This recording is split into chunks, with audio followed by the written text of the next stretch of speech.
온몸이 깨끗한 자와 깨끗지 않은 자를 구별시킨 거라는 겁니다. 참된 제자와 제자가 아닌 자를 이렇게 분리한 거라는 것입니다. 계명을 받고 그 계명을 따르느냐 아니냐, 주님의 새 계명을 받고 새 계명이 있느냐 없느냐, 이것에 의해서 온몸이 깨끗한 자인지 아닌지가 구별되는 거고, 이것에 의해 참된 주의 제자인지 아닌지가 구별되는 거, 분리되는 겁니다.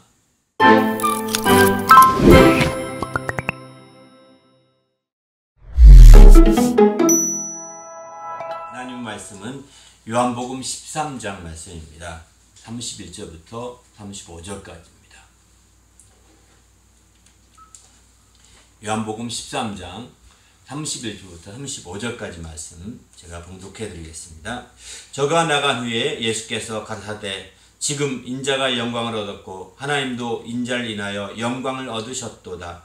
만일 하나님이 저로 인하여 영광을 얻으셨으면 하나님도 자기를 인하여 저에게 영광을 주시리니 곧 주시리라. 소자들아, 내가 아직 잠시 너희와 함께 있겠노라. 너희가 나를 찾을 터이나 그러나 일찍 내가 유대인들에게 너희에게 나의 가는 길을 올 수 없다 말한 것 같이 지금 너희에게도 이르노라. 내 새 계명을 너희에게 주노니 서로 사랑하라. 내가 너희를 사랑한 것 같이 너희도 서로 사랑하라. 너희가 서로 사랑하면 이로써 모든 사람이 너희가 내 제자인 줄 알리라. 아멘. 오늘은 이제 서로 사랑하라 예수님의 말씀, 신앙의 덕을 위한 비결로 예수님의 말씀 세 번째 나누고자 합니다. 우리 그리스도인들은 주님과 함께 주님의 영광에 함께 참여하는 거죠. 하나님의 자녀는 그리스도와 함께 영광에 참여한다. 로마서 8장 17절 이렇게 말씀합니다. 그 영광을 얻게 되는데 오늘 본문도 이렇게 말씀, 인자가 영광을 얻었다 이렇게 표현하지 않습니까? 주님은 어떻게 영광을 얻으시느냐? 우리 주님께서 영광을 얻으시는 것은 그 31절 보면 저가 나간 후에 이런 표현을 쓰지 않습니까? 그러니까 여기 저라는 것은 가룟 유다가 나간 것을 그렇게 말하게 됩니다. 이제 예수를 팔려고 하는 가룟 유다의 생각이 확고해져서 예수를 넘겨줘야 되겠다 라고 생각하고 나가게 된 거거든요. 지난 시간에 말씀하셨지만 서로 발을 씻기라는 그런 말씀도 결국은 이 가룟 유다가 예수를 팔 자라는 것을, 깨끗하지 못한 자라는 것을 나타내고 있는 거거든요. 그를 드러내려고 사실은 그 모든 과정 가운데 그런 일을 하시는 것도 보게 됩니다. 이렇게 해서 30절까지 나를 팔 자가 너희 중에 있다. 누구냐 물어보니까 나와 함께 손을 얻는 자다. 뭐 이렇게 얘기하시죠. 그리고 마침내 그가 가룟 유다가 공교롭게 예수님의 음식 먹을 때 같이 젓가락질 하듯이 손을 넣습니다. 빵을 가지러 갑니다. 그때에 그 가룟 유다에게 말합니다. 너 내 할 일을 속히 하라. 내가 할 일을 속히 하라고 이렇게 지시하시게 되죠. 이렇게 지시하면서 마침내 가룟 유다가 나가게 됩니다. 그리고 나서 예수님이 드디어 그때 나간 후에 말씀합니다. 인자가 지금 영광을 얻었다. 인자를 인하여 하나님이 영광을 얻으셨으면 또 영광을 주실 것이다 라고 그 32절에는 또 이렇게 말씀하시죠. 영광을 얻는 방법은 고난을 통하여, 십자가의 죽음을 통하여 영광을 얻는 것입니다. 어떻게 얻느냐면 그냥 앉아서 영광을 그냥 물려받은, 금수저로 물려받은 것이 아닙니다. 그렇게 물려받은 것이 아니라 죽음을 통하여 고난을 당하시고 죽기까지 순종하셔서 마침내 영광을 얻으신 거거든요. 바로 그렇게 영광을 얻어서 드디어는 하나님께 영광을 돌리게 되죠. 그러면 그 영광을 어디서 얻으시느냐? 지금 영광을 얻었다 이렇게 과거형 완료형으로 이렇게 표현하지만 드디어 내게 죽게 되었기 때문에 영광을 얻게 되었다 이런 뜻입니다. 사실 정확히 표현한다면 지금 다 얻었다, 100% 얻었다 이런 표현보다는 얻을 수 있는 자격을 얻게 되었다. 내가 왜 죽을 것이니까. 드디어 팔자가 나갔다. 팔자가 나갔으니까 나는 죽을 수밖에 없는 거죠. 그래서 영광을 얻게 되었다 라고 하는 것이죠. 그러면 언제냐? 최후의 영광을 얻게 되는 과정, 마지막 최후 순간은 주님이 지극히 높여서 하늘에서 얻게 되는 거죠. 보좌 우편에서 하나님의 영광을 이제 얻으시게 되는 거죠. 그래서 빌립보서에 보게 되면은 하늘에 올라가셔서 마침 지극히 높였다고 하는데 그가 승천하셔서 하늘로 올라가시는 것을 의미하게 됩니다. 빌립보서에 보면 정말 그 모든 이름을 무릎 앞에 꿇게 해서 예수 그리스도를 주라 신하여 영광 돌리겠다 이렇게 표현하죠. 지금도 그렇지만 드디어 하나님 보좌 우편에 앉으심으로 모든 하늘에 있는 자나 땅에 있는 자나 땅 아래에 있는 자, 하늘에 있는 자라는 것은 천사들까지 의미합니다. 모든 자가 예수 그리스도를 주라 신하여 영광을 돌리게 하는 놀라운 역사가 펼쳐지게 된 것이죠. 이렇게 해서 마침내 영광을 얻으시는데, 땅에서 그분이 영광도 얻으신 것이 있겠지만 땅에서 영광은 최후의 영광을 얻었다고 표현하지 않는 그것은 바로 여기 오늘 그렇잖아요. 주님이 33절 소자들아 내가 아직 잠시 더가 있겠노라. 그러나 잠시 있을 뿐이고 조금 있으면 내가 나의 가는 곳으로 가기 때문에 날 볼 수 없다. 너희는 올 수가 없다. 지금은 이렇게 말하지 않습니까? 과거에 전에 바로 유대인들에게 너희는 나의 가는 곳에 올 수 없다고 말했는데 지금 이르노라 똑같이 너희도 올 수 없다. 지금은 이렇게 말하는 거죠. 왜? 땅에서 지금 영광을 받았다면 그 자리는 접근할 수 있을 것입니다. 소등 에덴 동산처럼 화영목으로 막지 않는 이상은 접근할 수 있을 것입니다. 그러나 땅이 아닙니다. 땅은 영광을 누리고 영광을 받는 곳이 아니라는 겁니다.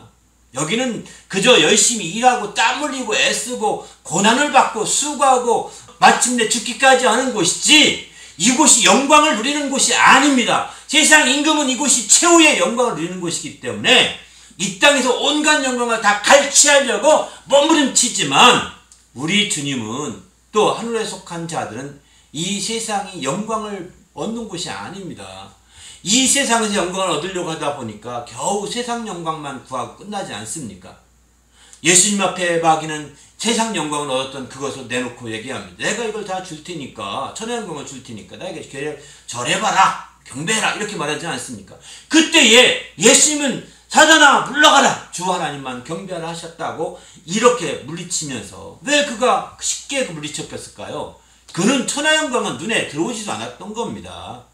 세상 영광은 보이지도 않을 만큼 별거 아니라고 그는 알기 때문에 창세전에 아버지와 함께 갔던 그 영광을 그는 소망하고 있지 않습니까? 그런 영광을 그는 알기 때문에 그런 거죠. 오늘날 우리가 바로 그리스도인들이 구하는 영광은 이 불신자들이 구하는 세상 영광과는 다른 것입니다.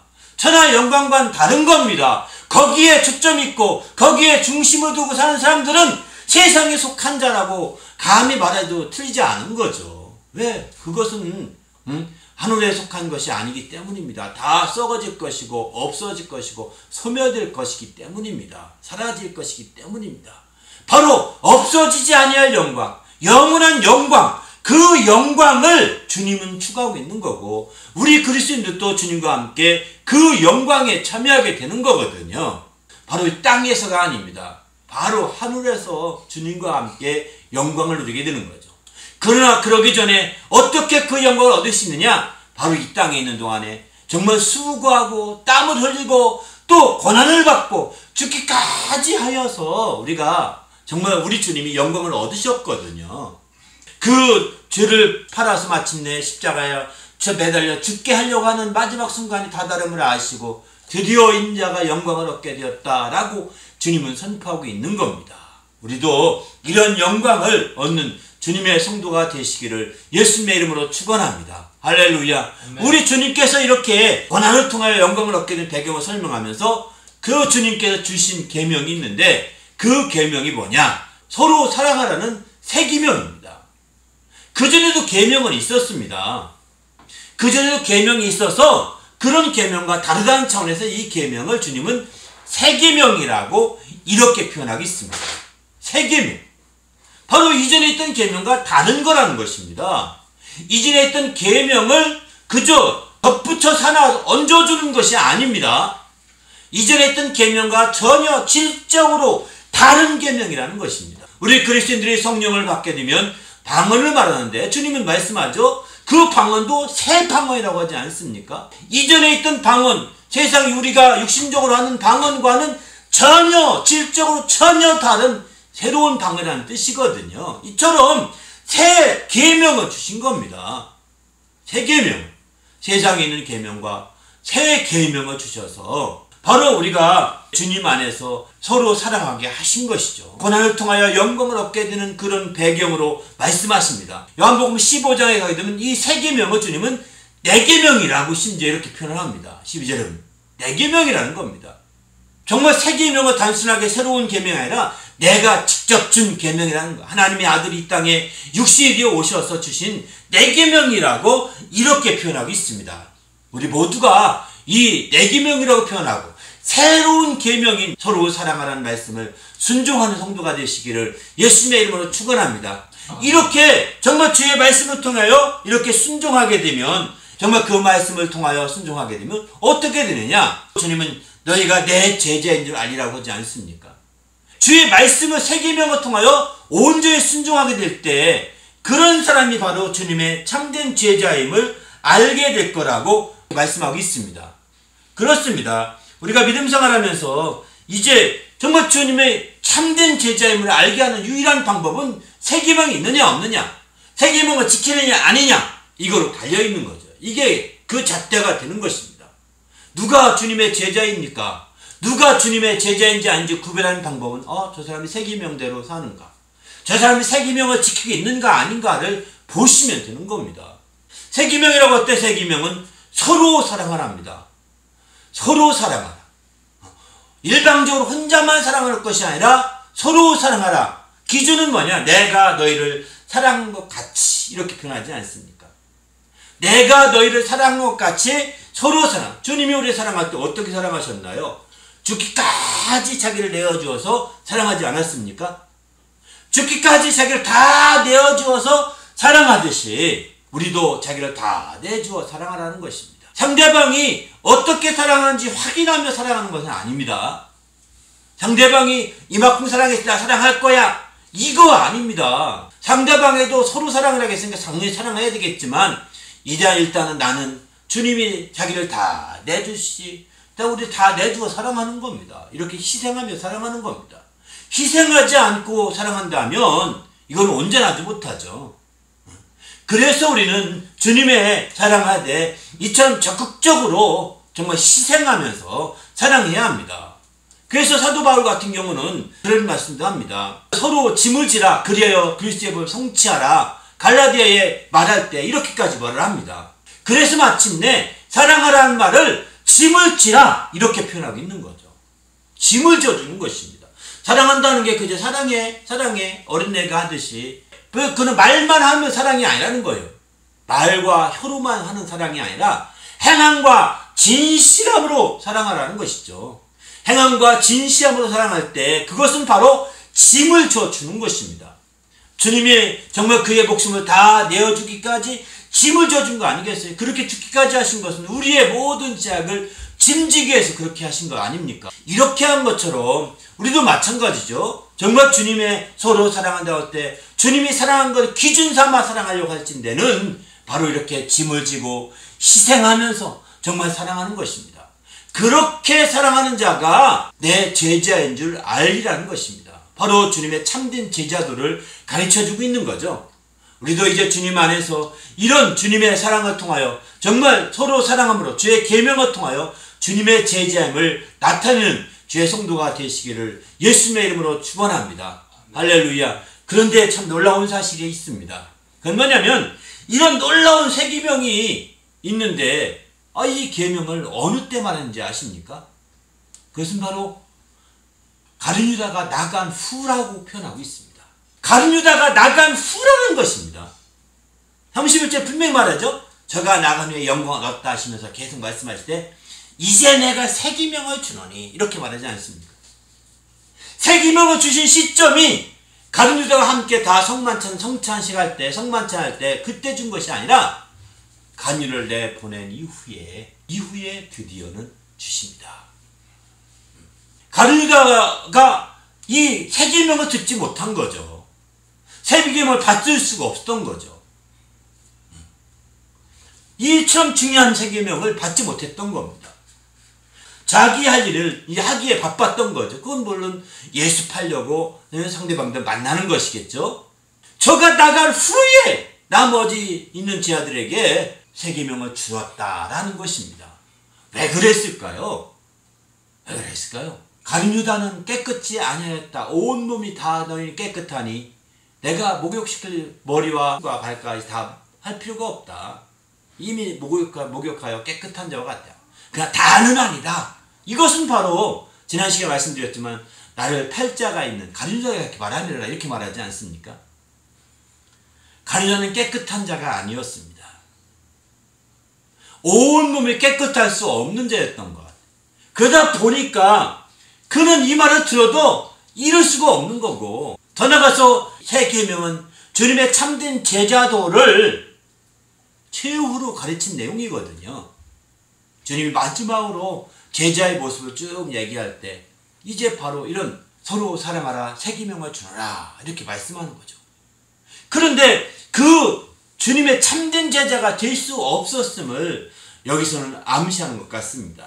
가룟유다는 참된 제자가 될 수가 없고 또 온몸이 깨끗한 자가 아니었기 때문에 그는 나간 후에 주님이 드디어 이렇게 새 계명을 주어서 제자들에게 그의 참된 제자들이 되도록 가르쳐 준 것이죠.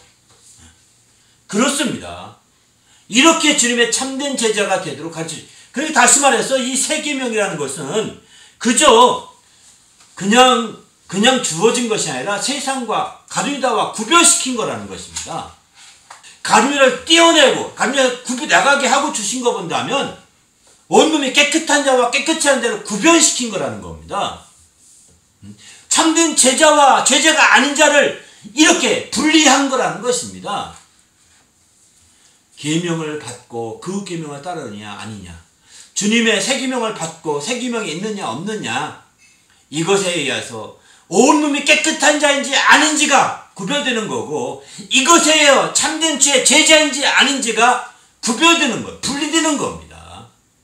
저는 바로 주님의 새 계명을 주신 시점을 생각해보면서 야, 이건 참 기가 막히다 이런 생각이 듭니다. 원래 새 계명뿐만 아니라 모든 계명이 그렇습니다. 이 계명을 지키는 자는 바로 주님의 울타리 안에 들어온 자요. 계명을 저버린 자는 울타리를 벗어난 자, 주님 품을 벗어난 자거든요. 그래서 이제 계명이라는 것이 이렇게 세상에 대해서 구별시키거든요. 서로 세상에 속한 자인지 아닌지 구별시키는 것.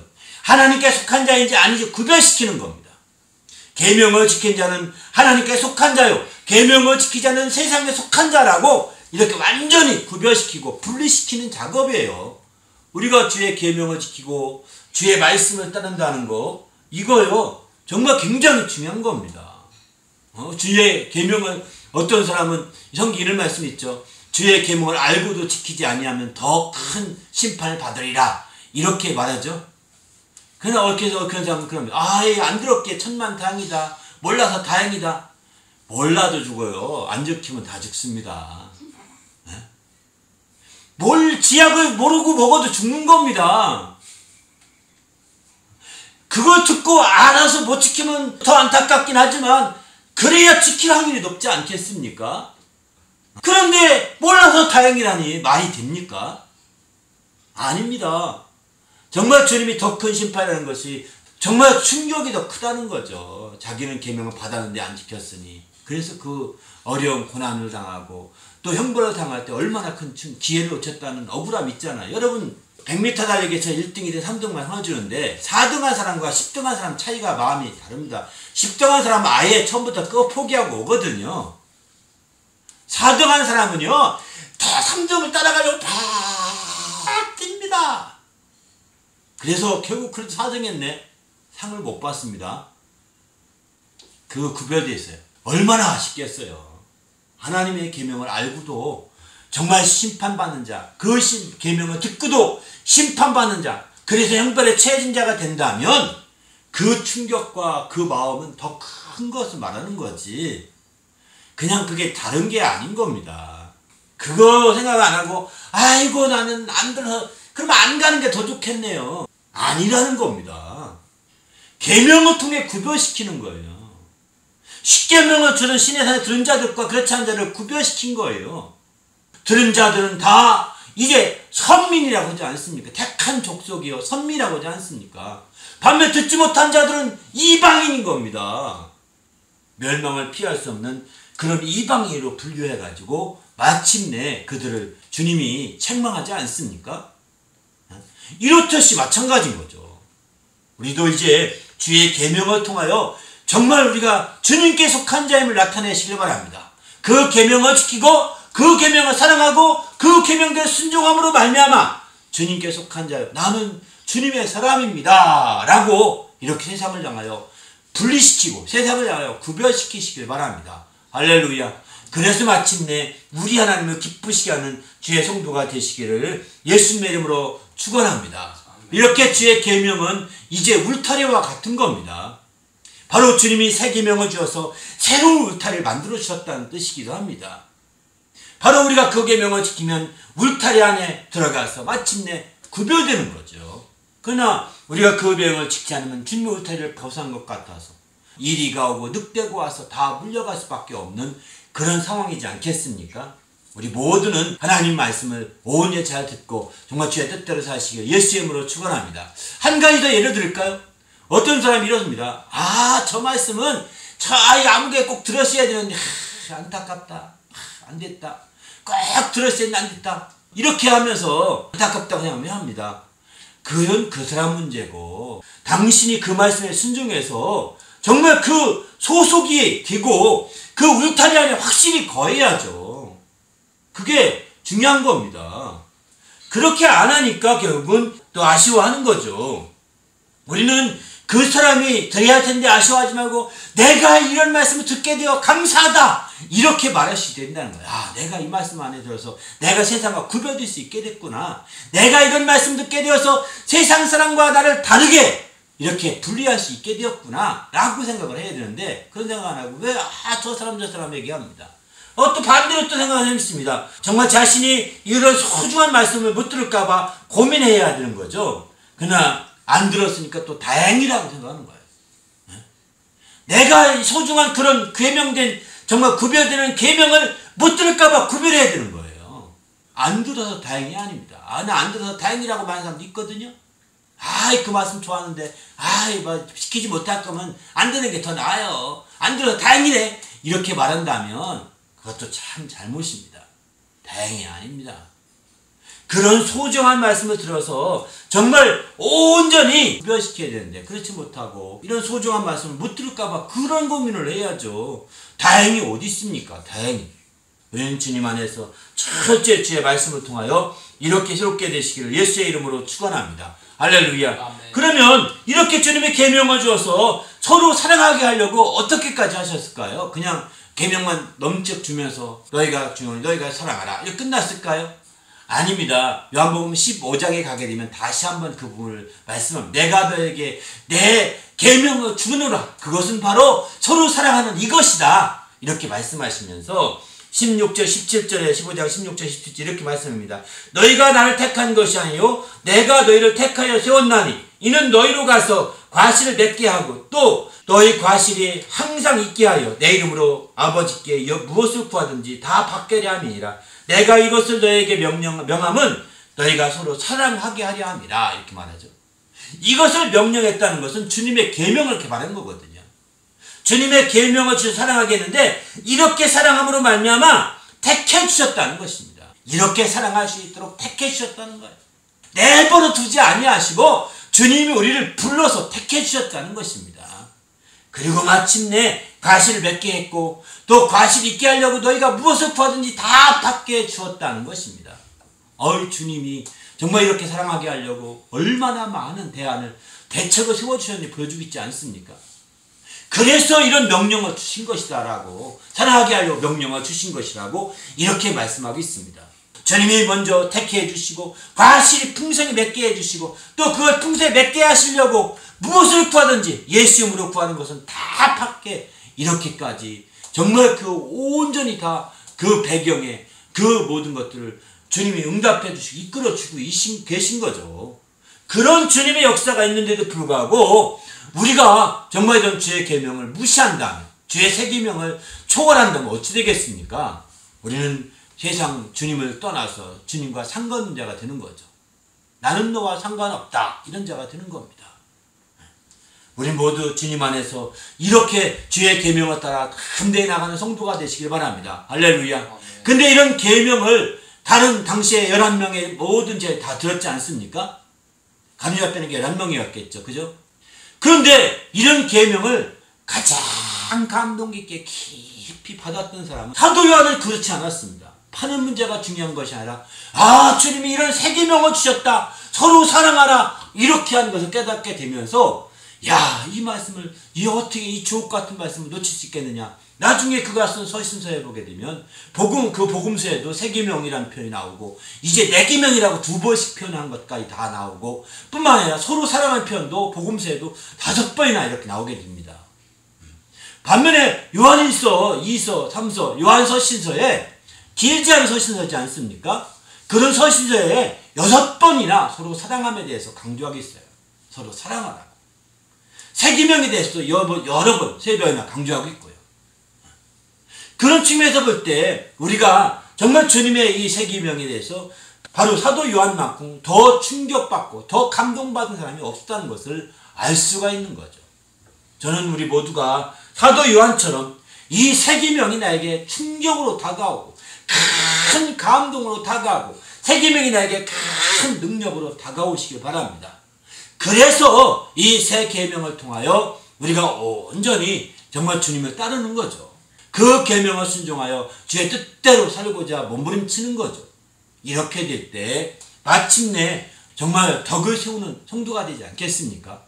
우리 모두도 정말 사도 요한이 권고하는 대로 그 사도 요한은 요한 복음을 기록하면서 이 새 계명에 대해 아주 정확하게 분명하게 기록하고 있습니다. 오늘날 주님이 말씀했던 말씀 가운데 잊혀질 뻔한 말씀이거든요. 잊혀질 뻔한 이 말씀을 우리에게 정말 부각시켜 줌으로 말미암아 오늘날 우리가 새 계명을 얻어서 이제 우리가 바로 주님의 제자가 될 수 있는 길을 열어주셨다는 겁니다. 할렐루야. 주님의 제자가 될 수 있는 길. 우리는 새 계명이 없었다면 주님의 제자가 되기 어려웠을 것입니다. 왜? 주님의 제자라고 구별할 수 있는 길이 없거든요. 겉모양 보고 구별하거든요. 겉모양만 보고 판단하기 쉽거든요. 세상에서는. 그렇지 않다는 것입니다. 내가 너희를 사랑한 것 같이 너희가 서로 사랑하라. 그렇게 함으로써 너희가 내 제자인 줄 알리라. 모든 사람이 알 것을 이렇게 말하고 있지 않습니까? 그러기에 우리는 주님 안에서 이런 새 계명을 통하여 세상 사람과 구별되고 주님의 참된 제자로서의 삶을 살아가는 성도가 되시기 바랍니다. 이게 바로 우리 신앙의 행복을 추구하는 길입니다. 우리 모두도 이제 주의 새로운 계명을 통하여 새롭게 도전하고 새롭게 살아감으로 말미암아 이제 주님의 행복을 누리는 성도가 되시고 또 세상을 향하여 더욱더 주님의 덕을 알리고 주님의 덕을 세우는 참된 신앙의 덕을 끼치는 성도가 되시기를 예수님의 이름으로 축원합니다. 아멘. 함께 기도할 때 하나님, 내가 철저히 이렇게 주의 말씀을 통하여 우리 심령 가운데 정말 서로 사랑하는 귀한 성도가 될 수 있도록 인도해달라고 간절히 합심해서 기도하겠습니다. 하나님 아버지 감사합니다. 우리 주님이 축복하시고 인도해 주셔서 아버지 하나님을 기쁘시게 하며 영화롭게 하기에 조금도 부족함이 없도록 거룩한 아버지여 함께 하시고 인도해 주시옵소서. 그래서 하나님 말씀으로 새롭게 되게 하시고 주님 영화롭게 하기에 조금도 부족함이 없도록 거룩한 아버지여 이끌어 주시옵소서. 진리로 충만하게 도와 주시하시며 주님 영화롭게 하기에 부족함이 없도록 주여 새 계명을 통하여 우리가 큰 감동을 받게 하시고 충격적으로 새 계명을 받아서 우리가 이 새 계명을 따라 움직이고 새 계명을 따라 순종하고 새 계명을 따라 우리가 온전히 실행함으로 말미암아 이제 세상 사람과 구별되는 참된 제자가 되고 하나님의 뜻을 이루는 거룩한 성도가 되도록 인도하여 주시옵소서. 예수의 이름으로 기도합니다. 하나님 아버지 감사합니다. 우리가 정말 우리에게 참된 새 계명을 알게 하심을 감사합니다. 가룟 유다도 알지 못하여도 정말 4번의 후에 새 계명을 주신 이 새 계명 우리에게는 다 들을 수 있도록 성경에 기록되어서 이렇게 다 들을 수 있도록 해주셨는데 이 새 계명을 우리가 사도 요한처럼 우리가 참으로 큰 감동으로 받게 하시고 큰 충격으로 다가올 수 있도록 인도해 주시옵소서.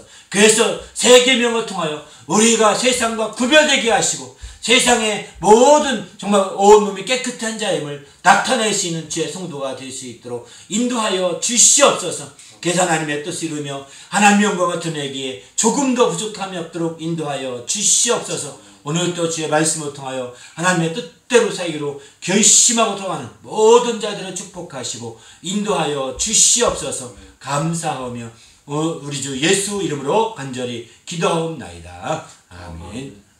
할렐루야.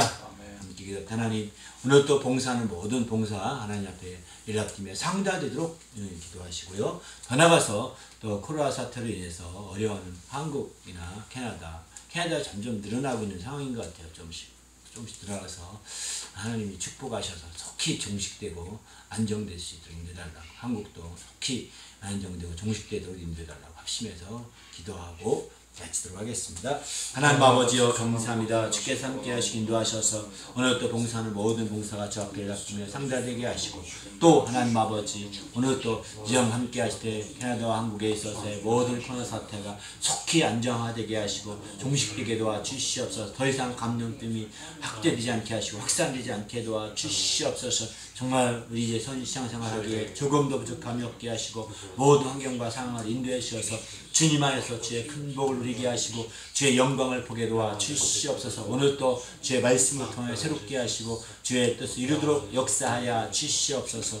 감사하오며 예수님의 이름으로 간절히 기도하옵나이다.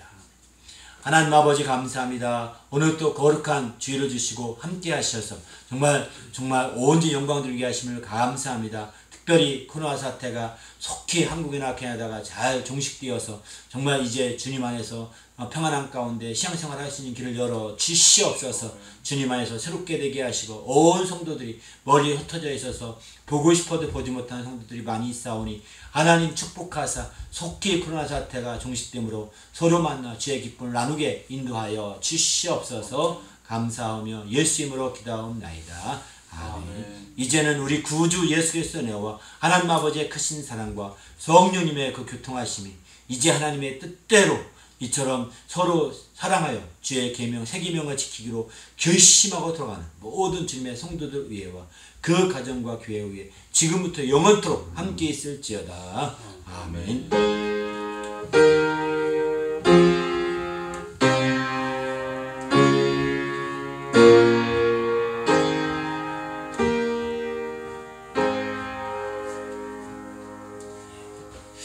감사합니다. 하나님께 영광을 마치겠습니다.